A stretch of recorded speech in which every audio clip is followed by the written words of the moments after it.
I grew up in Africa, so I spent the first 18 years of my life in Africa, and I'm very much raised by human rights practitioners. And I went initially into development cooperation, so I myself also worked in Asia and in Africa for human rights NGOs, working really on minority issues and diversity issues, migration issues. So that is really that's really the purpose and the value-based reason why I do what I do.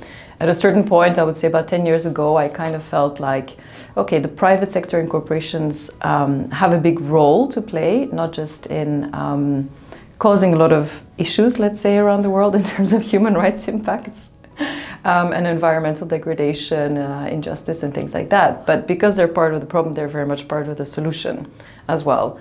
And especially in this day and age, there's a real feeling, and there's not just a feeling and an expectation, especially amongst the youth, amongst consumers, etc. But also from a legislative point of view, there is clear legislation that says companies really have a responsibility now to play in terms of taking on those impacts that they have on the environment and on people.